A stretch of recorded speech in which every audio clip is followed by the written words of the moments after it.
যাদের diabetic food আলসারের সম্ভাবনা রয়েছে তাদের ক্ষেত্রে নিশ্চয়ই কিছু না কিছু প্রাথমিক পর্যায়ে লক্ষণ দেখা দেয়। সেই লক্ষণগুলো আসলে কি কি? সেগুলো হলো আপনার যে বার্নিং, পায়ে বার্নিং সেন্সেশন হতে পারে, ড্রাইনেস হতে পারে, পায়ে বার্নিং সেন্সেশন, আপনার সেন্সরি চেঞ্জ হতে পারে, পায়ে টাইটনেস দেখা দিচ্ছে, বার্নিং সেন্সেশন দেখা দিচ্ছে, এবং পায়ে তখন যদি কোনো ব্যথা ট্যাথা পায় ওইটা টেক কেয়ার করবে, রেগুলার চেক আপ করতে হয় এবং ওন কেয়ার করতে হয়। ফুড আলসার হওয়ার ক্ষেত্রে ঝুঁকিটা কারা সব থেকে বেশি? যাদের বার্জার ডিজিজ, যে স্পাজম হয়, ভাস্কুলার স্পাজম হয়, যারা স্মোকিং বেশি করে, দেখা যাচ্ছে সহজে ছাড়তে চায় না, স্মোকিং না সিজেশন না করলে, বন্ধ না করলে এই ঘাটা ছাড়ে না। এছাড়া অ্যাথেরোস্ক্লেরোসিস, যাদের ভাস্কুলার প্রবলেম আছে, দেখা যাচ্ছে লেগের এবং ফিমোরাল এখানে ভেইনে বা আর্টারিতে ব্লাড সাপ্লাই কমে গেছে, তখন তাদের এই ব্লাড সাপ্লাই কমে গেলে সেটার জন্য ভাস্কুলার এই পায়ে ঘা হতে পারে। সামান্য একটু আঘাতটা হয়তো ইনিশিয়েট করে, বাট মেইন প্রবলেম হলে ব্লাড সাপ্লাই না থাকলে ঘা সারতে চায় না সহজে। ব্লাড সাপ্লাই যেখানে কম্প্রোমাইজ হয় সেখানেই আপনার এই ঘাটা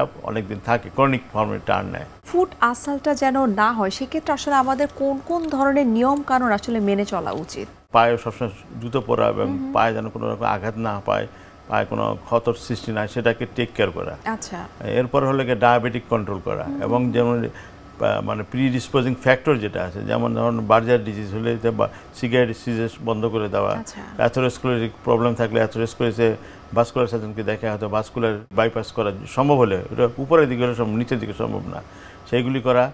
এবং এটা একটা multidisciplinary, plastic surgeon, endocrinologist, plus আপনার ওন কেয়ার যে সার্জন আছে তাদের, নার্সিং, সব মিলিয়ে করতে হয় আর কি। এখন নতুন নতুন নিউ টেকনোলজি ডেভেলপ করছে, যেমন ডায়াবেটিক যেহেতু ফুডের দিকে ব্লাড সাপ্লাই স্লাগিশ থাকে, কমে যায়, যার ফলে এটাকে ইমপ্রুভ করা ভেরি ডিফিকাল্ট। এটা ফার্মাসিউটিক্যালি করতে হয়, ফার্মাকোলজিক্যাল এজেন্ট দিয়ে। যেমন আপনার যে এজেন্টগুলি দিলে ভাস্কুলার সাপ্লাই বেড়ে, যেমন ব্যাক থেরাপি, এন্ডোফর্ম, VGF, vascular EGF, stem cell, এই সমস্ত দিয়ে নতুন নতুন প্রযুক্তি ব্যবহার করে।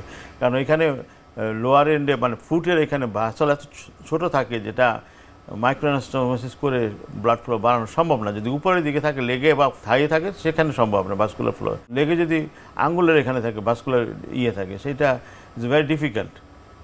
যেহেতু ভাস্কুলার ব্যাসাল ক্যালিবার ছোট, এখানে অ্যানাস্টোমোসিস করা সম্ভব না।